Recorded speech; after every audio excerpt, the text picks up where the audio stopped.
আসসালামু আলাইকুম ওয়া আশা করি তোমরা সবাই ভালো আছো। পঞ্চম শ্রেণীর শিক্ষার্থী বন্ধুরা, আজকে আমরা আলোচনা করব পঞ্চম শ্রেণীর বাংলা বইয়ের পাঠ 16 স্মরণীয় যারা বরণীয় যারা। আমরা আগে পাঠটি পড়ব এবং পাঠের যত অনুশীলনী আছে তার সমাধান করব। চলো আমরা আগে পাঠটি পড়ি। বাংলাদেশের স্বাধীনতার জন্য লক্ষ লক্ষ মানুষ প্রাণ দিয়েছে।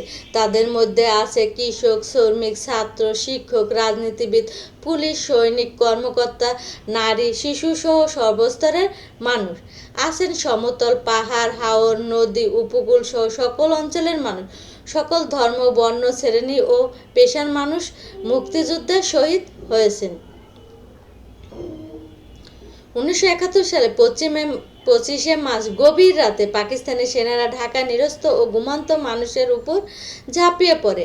আক্রমণ চালায় ঢাকা বিশ্ববিদ্যালয়, ছাত্রাবাস, পুলিশ ব্যারিকেড আরও বিভিন্ন আবাসিক এলাকায়।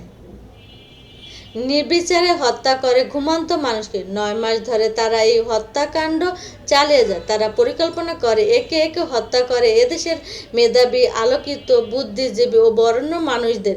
25শে মার্চে মধ্যরাতে শহীদ হন ঢাকা বিশ্ববিদ্যালয়ের শিক্ষক এম.এ. মনিরুজ্জামান ও অধ্যাপক জ্যোতির্ময় গুহ ঠাকুরতা ও ডক্টর গোবিন্দচন্দ্র দেব প্রমুখ। বিজ্ঞানের শিক্ষক ছিলেন এম.এ. মনিরুজ্জামান। প্রচণ্ড গোলাগুলির শব্দ শুনে তিনি পবিত্র কোরআন পড়া শুরু করেন। কোরআন পাঠরত মানুষটিকেও টেনে হিঁচড়ে নিচে নামায় পাকিস্তানের সেনারা।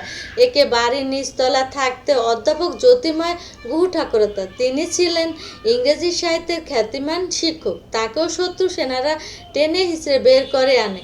তারপর দুজনকে গুলি করে হত্যা করে। এর বাড়ির খুব কাছেই থাকতেন অধ্যাপক গোবিন্দচন্দ্র দেব। দর্শন বিষয়ে খ্যাতমান শিক্ষক ছিলেন তিনি। মানুষ হিসাবে ছিলেন খুব সহজ সরল আর নিরহংকার। ওই একই রাতে তাকেও হত্যা করা হয় আরও অনেক শিক্ষককে। 25শে মার্চ রাত্রে আক্রান্ত হয় সংবাদপত্র অফিসগুলো। অনেক অফিসে আগুন লাগিয়ে দেওয়া হয়। হত্যা করা বহু সাংবাদিককে। সেই রাতে লেখক ও সাংবাদিক শহীদ সাবেক পত্রিকা অফিসে ঘুমিয়েছিলেন। ঘুমন্ত অবস্থায় পুড়ে মারা যান তিনি। শহীদ হন সেলিনা পারভীন। মাত্র 25 বছর বয়সে প্রাণ দেন কবি ও সাংবাদিক মেহেরুন্নেছা। হানাদারদের হত্যা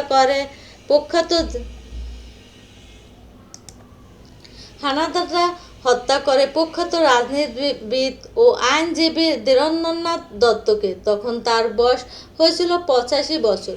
1948 সালে পাকিস্তানের গণপরিষদে তিনি প্রথম বাংলা ভাষাকে রাষ্ট্রভাষা করার দাবি তুলেছিলেন। কুমিল্লার বাড়ি থেকে ধরে নিয়ে গিয়ে শত্রু সেনারা তাকে হত্যা করে। অধ্যাপক যোগেশচন্দ্র ঘোষ ও দেশবাসীর স্বাস্থ্যসেবার জন্য প্রতিষ্ঠা করেছিলেন সাধনা ঔষধালয়। 84 বছর বয়সে এই মানুষটিকেও রেহাই পাননি। তাকেও হত্যা করে পাকিস্তানের সেনারা। এদেশের সাধারণ মানুষের মঙ্গল ও কল্যাণের জন্য নিজেকে সঁপে দিয়েছিলেন রন্দা প্রসাদ সাহা। দানশীলতার জন্য লোকে তাকে ডাকত দানবীর বলে। হত্যা করা হয় তাকেও। চট্টগ্রাম বিখ্যাত সমাজসেবক ছিলেন নরুনচন্দ্র সিং। শত্রু সেনারা তাকেও রেহাই দেয়নি। 21শে ফেব্রুয়ারিতে ভাষা শহীদের স্মরণ করে আমরা ফুল দিতে যাই শহীদ মিনারে। তখন আমাদের মনে খুব আর মুখে বেজে ওঠে একটি গান, আমার ভাইয়ের রক্তে রাঙানো 21শে ফেব্রুয়ারি আমি কি ভুলিতে পারি। এ গান সুর দেয় আলতাফ মাহমুদ। এই সুর সাধকের প্রাণ কেড়ে নেয় পাকিস্তানের বাহিনীরা। মুক্তিযুদ্ধ একেবারে শেষের দিকে পাকিস্তানিরা বুঝতে পারে যে তাদের পরাজয় অবধারিত।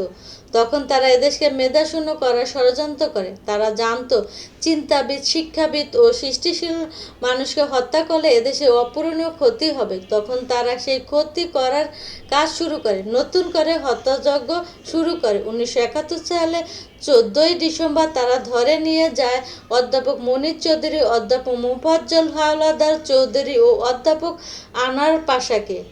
তারা ছিলেন ঢাকা বিশ্ববিদ্যালয়ের খ্যাতিমান শিক্ষক। তুলে নিয়ে যায় ইতিহাসের অধ্যাপক সনন্দচন্দ্র ভট্টাচার্য ও অধ্যাপক গিয়াসউদ্দিন আহমেদকে। ইংরেজির অধ্যাপক রাশিদুল হাসানও বাদ পড়েনি। এর আগে হানাদাররা হত্যা করে সাংবাদিক সিরাজউদ্দিন হোসেনকে। তারা প্রখ্যাত লেখক ও সাংবাদিক শহীদুল্লাহ কাউসারকে তুলে নিয়ে যায়। সাংবাদিক নিজাম উদ্দিন আহমেদ ও আনামা গোলাম মোস্তফা, প্রখ্যাত চিকিৎসক ফজলে রাব্বি, আব্দুল আলিল চৌধুরী, মোহাম্মদ মোস্তাকেও একইভাবে ধরে নিয়ে যাওয়া হয় আরও বহুজনকে।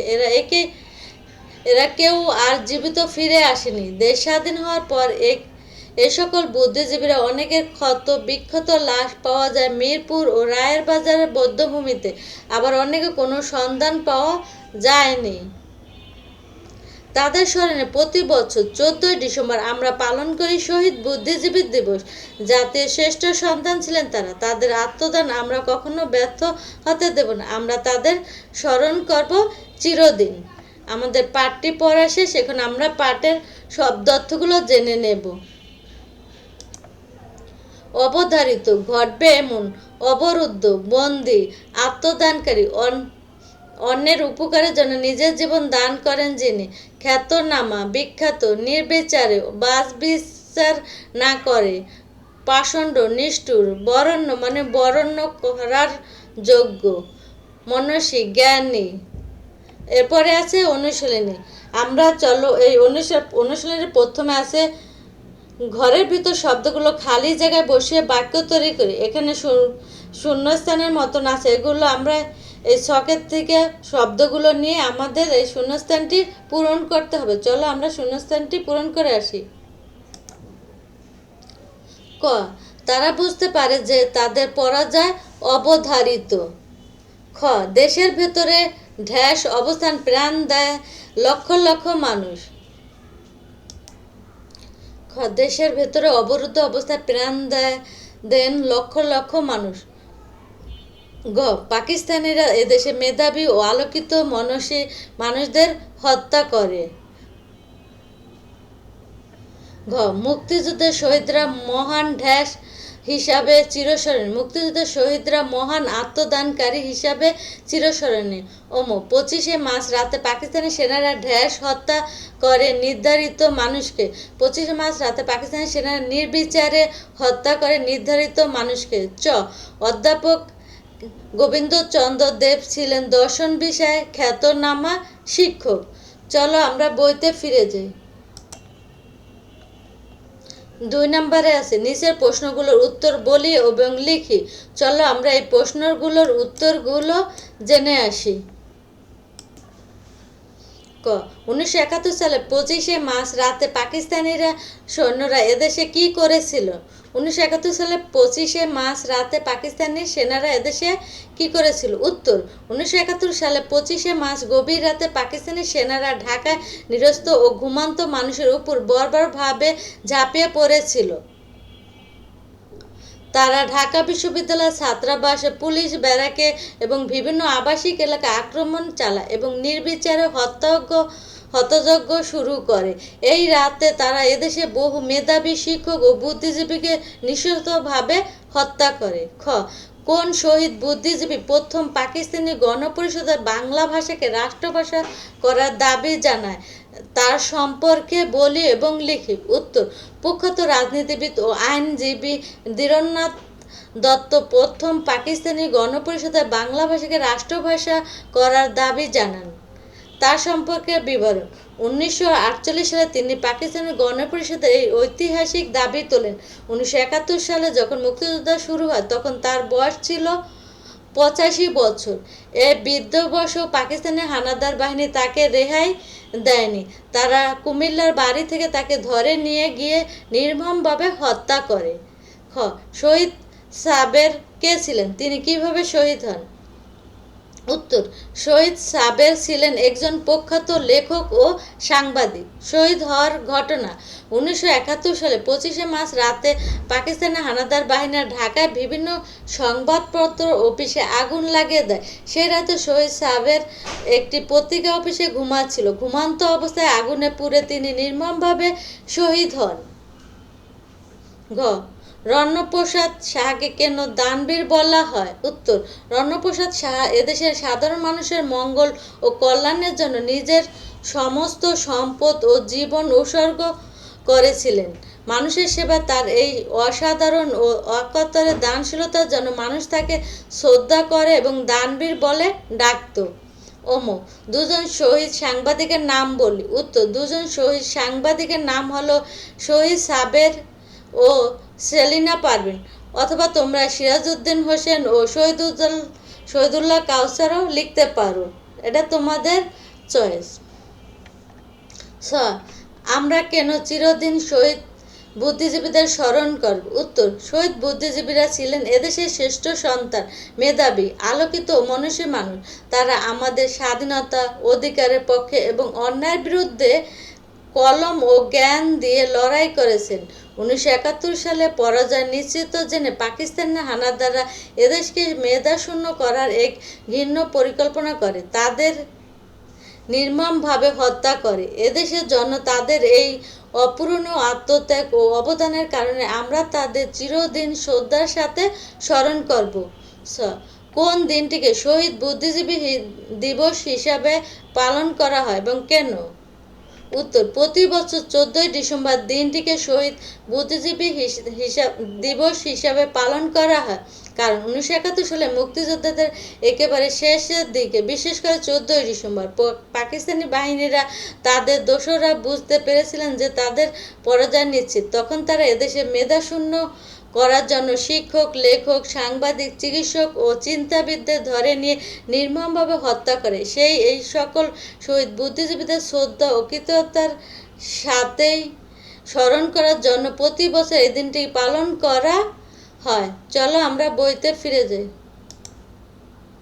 3 নম্বরে আছে, বাম পাশের বাক্যের সাথে ডান পাশের ঠিক শব্দ মিলিয়ে পড়ি এবং লিখি। চলো আমরা এটা পড়ে আসি। বাম পাশের বাক্যের সাথে ডান পাশের বাক্য বা শব্দ মিল। বরণ করার যোগ্য, বরণ্য। মেধা আছে এমন যে, মেধাবী। অহংকার নেই যার, নিরহংকার। বিচার বিবেচনা ছাড়া যার, নির্বিচার। কোনোভাবে পূরণ করা যায় না এমন, অপূরণীয়। চলো বইতে ফিরে যাই। 4 নাম্বার আছে, ঠিক উত্তরটি টিক চিহ্ন দেই। কোন তারিখে পাকিস্তানি সেনারা ঢাকা নিরস্ত ঘুমন্ত মানুষের উপর ঝাঁপিয়ে পড়ে? 1971 সালে 27শে মার্চ, 1971 সালে 25শে মার্চ, 1971 সালে 29শে মার্চ, 1971 সালে 26শে মার্চ। উত্তর হবে 1971 সালে 25শে মার্চ। প্রতি বছর 14 ডিসেম্বর পালন করা হয় স্বাধীনতা দিবস হিসাবে, মাতৃভাষা দিবস হিসাবে, শহীদ বুদ্ধিজীবী দিবস হিসাবে, না বিচার দিবস হিসাবে? উত্তর হবে শহীদ বুদ্ধিজীবী দিবস হিসাবে। দেশ ও স্বাধীন হওয়ার পর বুদ্ধিজীবীদের ক্ষতবিক্ষত লাশ পাওয়া যায় মিরপুর, রায়ের বাজার, বধ্যভূমিতে, ঢাকা বিশ্ববিদ্যালয়, ঢাকা বুড়িগঙ্গা নদীতে, সংবাদপত্র অফিসে। উত্তর হবে মিরপুর ও রায়ের বাজার, বধ্যভূমিতে। 5 নাম্বার আছে, কার শব্দ লিখি। চলো আমরা এটা পূরণ করে আসি।